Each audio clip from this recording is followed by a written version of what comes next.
나라의 살림을 책임지는 국무총리가 헌법을 막 뒤흔드는 불법 계엄령 선포 계획을 미리 알고도요. 이걸 막기는커녕 오히려 성공하도록 도왔다면 여러분 이거 믿으시겠습니까? 이게 참 상상하기 힘든 일인데 바로 이 충격적인 의혹의 한가운데 한덕수 전 국무총리가 서 있습니다.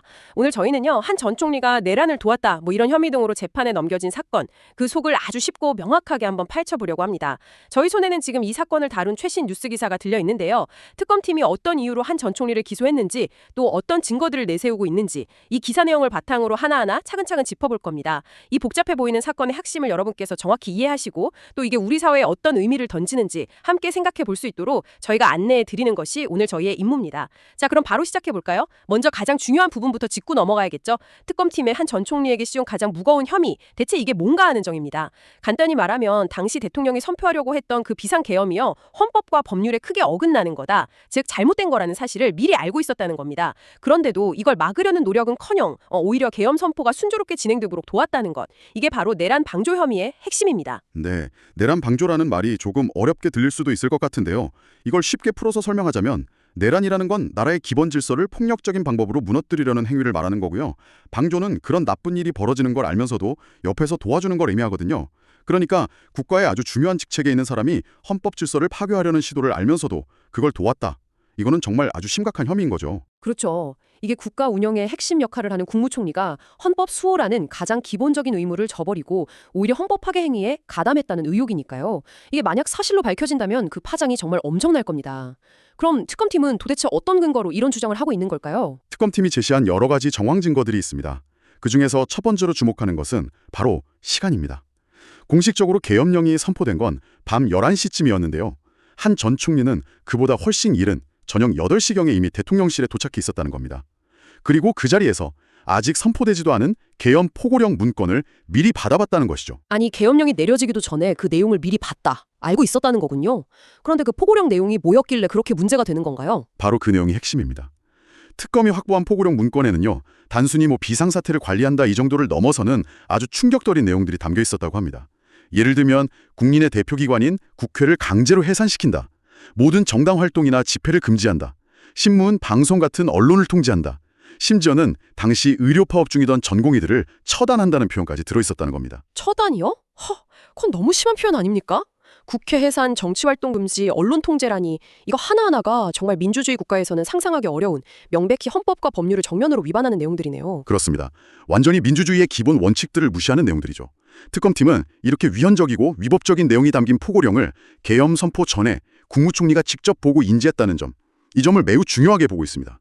잘못된 계획이라는 걸 처음부터 알았을 가능성을 보여주는 아주 강력한 정황이라는 거죠. 이게 사건을 이해하는 출발점이라고 할 수 있겠습니다. 와, 정말 놀라운데요. 그 잘못된 내용인 걸 알면서도 미리 받아왔다는 것도 문제지만 그 이후의 행동들은 더 의심스럽다고 들었습니다. 특히 대통령실 CCTV에 아주 흥미로운 장면이 찍혔다면서요. 네, 바로 그 CCTV 영상이 두 번째 중요한 증거로 제시됐습니다. 당시 김용현 국방부 장관이 한 전 총리에게 손가락으로 숫자 4 하고 1을 이렇게 표시하는 장면이 포착됐다고 하는데요. 이게 마치 비밀 신호처럼 보이기도 하죠. 손가락으로 4와 1이라. 그게 대체 무슨 뜻이었을까요? 암호인가요? 특검팀의 해석은 이렇습니다. 당시 비상계엄을 의결하기 위한 국무회의를 열어야 하는데 회의를 시작하려면 법적으로 정해진 최소한의 국무위원 참석 인원, 즉 정족수를 채워야 했거든요. 이 4와 1이라는 손짓은 바로 그 정족수를 채우기 위해서 국무위원이 4명 또는 1명 더 필요하다, 이런 의미의 신호였다는 겁니다. 아, 회의를 열기 위한 최소 인원, 그 정족수를 맞춰야 한다는 뜻이었군요. 그럼 그 신호를 본 한 전 총리는 어떻게 했나요? 그냥 보고만 있었습니까? 아니요. 특검 수사 결과에 따르면 한 전 총리는 그 신호를 보고 가만히 있지 않았습니다. 직접 당시 송미령 농림축산식품부 장관에게 전화를 걸어서 국무회의에 참석하라고 독려했다고 합니다. 그러니까 다른 국무위원들을 불러 모으는데 적극적으로 나섰다는 거죠. 그러니까 위헌적인 내용의 계엄령인 줄 알면서도 그 계엄령을 통과시키기 위한 국무회의가 열리도록 사람을 모으는데 직접 관여했다, 이런 이야기네요. 특검팀은 바로 그렇게 보고 있는 겁니다. 결국 이런 노력 끝에 밤 10시 16분경에 필요한 인원이 모였고 국무회의가 열렸습니다. 그런데 여기서 더 놀라운 점이 있습니다.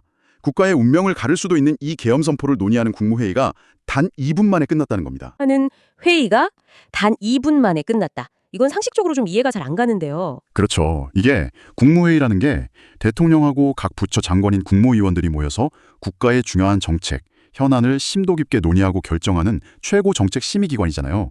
그런데 계엄 선포라는 대한민국 헌정사에서도 정말 손에 꼽을 만큼 중대한 사안을 결정하는 회의가 불과 2분 만에 끝났다. 이건 사실상 아무런 논의나 토론, 심사숙고가 없었다는 걸 의미하는 거죠. 마치 그냥 이미 답은 정해져 있고 형식적으로 모여서 도장만 찍고 끝낸 것 같은 그런 느낌이 강하게 드네요. 바로 그 점을 특검팀도 지적하고 있습니다. 계엄 선포라는 결정은 이미 다른 데서 다 내려졌고 국무회의는 그저 법적인 절차를 갖추기 위한 형식적인 요식행위에 불과했던 것이 아니냐, 이런 강한 의심을 낳는 대목입니다. 중요한 정책 결정 과정에서 반드시 필요한 민주적인 토론과 수기 과정이 완전히 무시된 채 그냥 속전속결로 처리되었다는 비판을 피하기 어려운 거죠. 이런 비정상적인 과정에 국무총리가 동조하거나 최소한 묵인했다. 이것이 특검의 시각입니다. 미리 내용을 알고 있었고 회의 성사를 위해 사람을 모으고 형식적인 회의 진행에도 별다른 이의를 제기하지 않았다. 이것만으로도 좀 심각한데 계엄이 선포된 이후에도 문제가 될 만한 행동들이 또 있었다고요? 네, 그렇습니다. 계엄이 선포된 이후의 행정 역시 특검의 수사 대상이었습니다. 대통령실 쪽에서 계엄 관련 서류에 국무위원들의 서명이 필요하다고 하자 일부 국무위원들은 계엄 선포 자체에 반대하면서 서명을 거부하려는 움직임을 보였다고 합니다. 그런데 이때 한 전 총리가 이 반대하는 국무위원들에게 서명을 하고 가라, 이런 취지로 말했다는 진술이 확보되었다고 합니다. 아니, 반대하는 사람들에게 서명을 하라고요? 이건 뭐 압박이나 종용한 걸로 해석될 수도 있겠는데요. 충분히 그렇게 볼 여지가 있습니다. 자신의 소신에 따라서 반대 의사를 표명하려는 동료 국무위원들의 행동을 막고 오히려 계엄 절차에 동참하도록 압력을 행사한 것이 아니냐, 이런 의혹이죠. 그리고 또 있습니까? 또 다른 문제는 국회에서 계엄 해제 요구안이 통과된 이후의 대응입니다.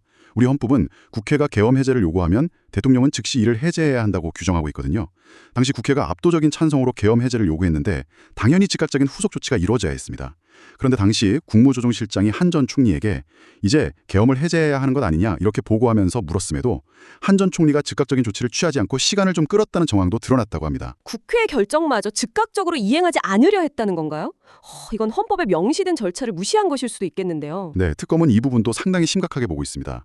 국회의 계엄 해제 요구는 국민의 뜻을 대변하는 헌법적 명령인데 이걸 이행하는 절차를 의도적으로 지연시키려 했다면 이 역시 헌법 질서를 존중하지 않은 행위로 볼 수 있다는 겁니다. 자, 들어보니까 특검이 제시하는 정황들이 꽤 구체적이네요. 계엄 선포 전부터 내용을 인지하고 회의 성사를 돕고 반대 의견을 누르려 하고 해제 요구 이행도 미적거렸다. 이런 여러 조각들을 모아서 특검은 최종적으로 어떤 결론을 내린 건가요? 특검팀은 이 모든 정황들을 종합해 볼 때 한덕수 전 총리가 헌법을 수호하고 국가의 안위를 책임져야 할 국무총리로서의 기본적인 책무를 다하지 않았다고 판단했습니다. 오히려 더 나아가서 대통령의 위헌적이고 위법적인 비상계엄 선포가 마치 정당한 절차를 거친 것처럼 보이도록 만드는데 적극적으로 협력하고 동조했다고 본 것입니다. 그런데 왜 그랬을까요? 평생 공직에 몸담아온 고위 관료가 왜 그런 위험한 행동에 가담했을 거라고 특검은 보는 건가요? 뭔가 이유가 있을 텐데요. 특검팀은 그 배경에 대해서 상당히 충격적인 추측을 내놓았습니다. 당시 한 전 총리가 윤석열 전 대통령의 비상계엄 시도, 즉 일부에서는 친위 쿠데타라고까지 부르는 이 계획이 이게 성공할 것이라고 믿었기 때문일 수 있다는 겁니다. 만약 계엄이 성공해서 기존의 헌정 질서가 무너지고 새로운 권력 구조가 들어선다면 그 새로운 질서화에서 자신의 위치를 확보하거나 유리한 고지를 점하기 위해서 미리 줄을 산 것이 아니냐는 그런 해석까지 내놓은 것이죠. 물론 이것은 특검의 추정입니다만. 그래서 결국 특검팀은 지난 8월 29일 이 모든 혐의를 종합해서 한덕수 전 총리를 내란 방조, 그리고 국무회의 의사록 등을 허위로 작성하고 이를 행사한 혐의, 허위 공문서 작성 및 행사, 또 관련 서류를 손상시킨 혐의, 공용서류 손상 등으로 불구속 상태에서 재판에 넘기기로 결정했습니다. 이제 검찰의 기소 단계가 끝나고 법정에서 양측의 치열한 진실 공방이 펼쳐지게 된 것입니다. 그렇군요. 이제 재판을 통해 진실이 가려지겠지만 이 사건 자체만으로도 우리에게 던지는 질문이 참 많은 것 같습니다. 이게 단순히 한 전직 총리의 개인적인 문제로만 치부할 수 있을까요? 지금 이 시대를 살아가는 우리에게 이 사건은 왜 중요할까요? 과연 어떤 기준으로 판단하고 행동해야 하는지에 대한 근본적인 질문을 던집니다. 헌법 수호의 의무와 정치적 현실 혹은 개인적인 이해관계 사이에서 어떤 가치를 우선해야 하는가 하는 아주 무거운 질문이죠. 그랬죠. 특히 국무총리라는 자리는 대통령을 보좌하면서도 동시에 헌법과 법률에 따라 국가 운영을 책임져야 하는 자리인데 그 역할과 책임의 무게를 다시 한번 생각해 보게 됩니다. 정말. 맞습니다.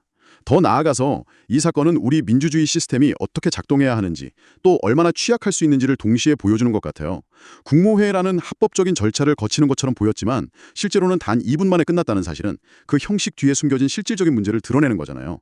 법과 절차라는 것이 따로는 어떻게 악용될 수 있는지 또는 민주적 통제 장치가 얼마나 쉽게 무력화될 수 있는지를 보여주는 사례가 될 수도 있습니다. 결국 민주주의는 그냥 가만히 있는다고 주어지는 것이 아니라 이런 사건들을 통해서 문제점을 인식하고 끊임없이 시스템을 점검하고 보완하려는 노력이 있어야만 지켜질 수 있다. 이런 교훈을 주는 것 같기도 하네요. 정확합니다.